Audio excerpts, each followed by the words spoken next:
She was only 26 years old when her life changed forever. Please, please, save my little girl.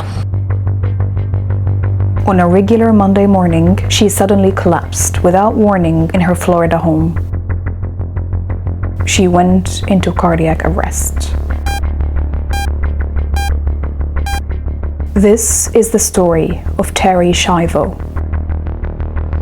a young woman caught between life and death whose case shook the world and redefined the right to die. My name is Hadia, and this is Life Examined.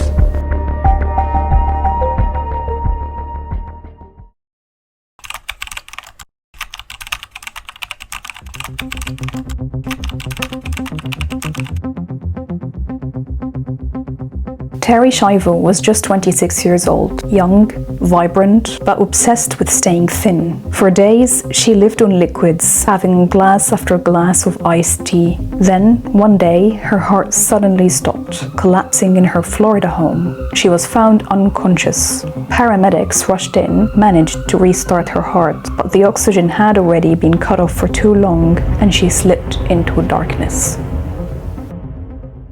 Terri Schiavo was alive, but never the same again.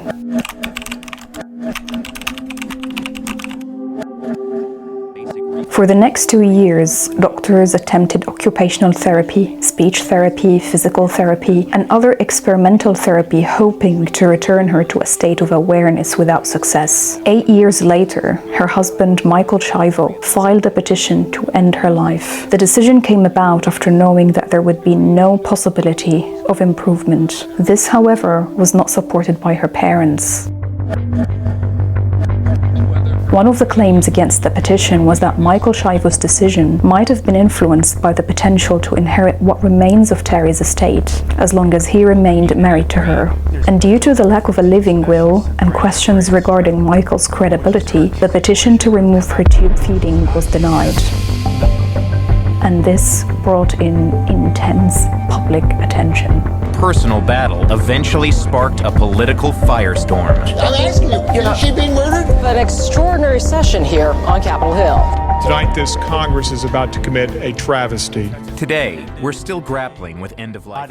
On April 26, 2001, the court approved her husband's appeal and her feeding tube was removed. Then, 2 days later, another court order based on appeal by her parents rejected the previous ruling and her feeding tube was reinserted. Trials included testimonies from 18 witnesses regarding her medical condition and her end-of-life wishes. Michael Schiavo claimed that his wife would not want to be kept on a machine where her chance of recovery was minuscule. Her parents, on the other hand, claimed that Terri was a devout Roman Catholic who would not wish to violate the church's teaching on euthanasia by hydration.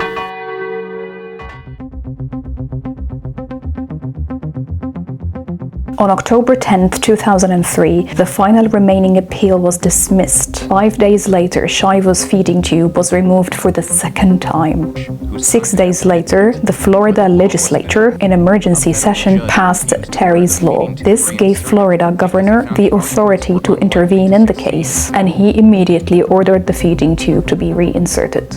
In federal court, the Schindler Feeding tube, disconnected, reinserted, just a total chaos when you talk about dignity.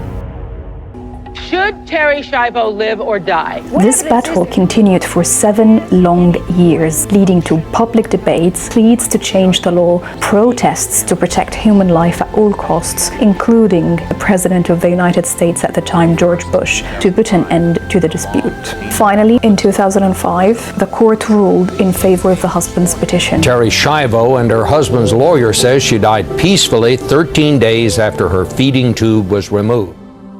Terri Schiavo died at the hospice on March 31, 2005, 12 days after discontinuation of the tube feeding, after 7 years of battle and 15 years in PVS. She was 26 when she had the cardiac arrest. She died aged 41,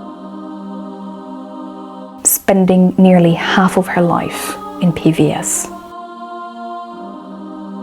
In a 39-page-long report released by the Medical Examiner of Florida regarding the autopsy results of Terri Schiavo, it was confirmed that damage was irreversible. He said, "We found nothing contrary to a persistent vegetative state. This damage was irreversible and no amount of therapy or treatment would have regenerated the massive loss of neurons."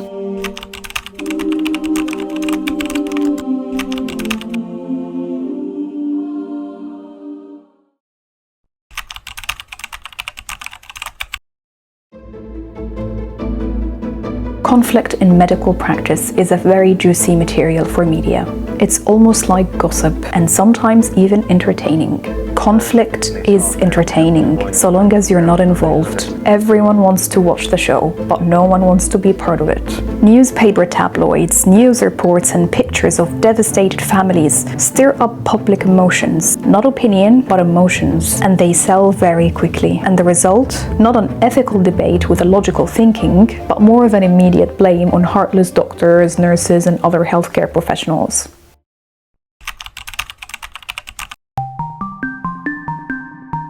During the pandemic, we had a patient in the hospital who struggled with COVID for 6 weeks. She had a lot of scarring in her lungs that was so severe that she had to be put on a constant high-flow oxygen. And by high-flow oxygen, I mean OptiFlow. This is the highest flow of oxygen available for anyone in the hospital before intubation. I remember during the pandemic when people's lungs were scarred and lots of people were in a lot of oxygen, we were worried that the hospital may run out of oxygen.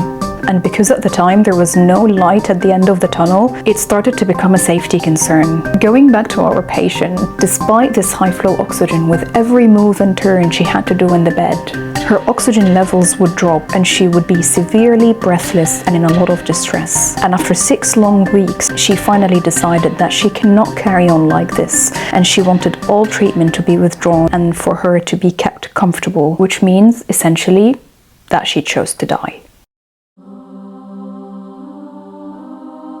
She had full capacity and autonomy. And because it was the beginning of the pandemic, no one understood what was going on. And we had no visiting policy, we had no idea what to do, and guidance was not clear enough on visits. Her son had to say goodbye to her through the hospital window. When I went in to see her, she said to me, "You must think I'm weak, but I've had a good life and I'm ready to go." Dying is a deeply personal journey. The decision to fight or to let go should belong to the one living it.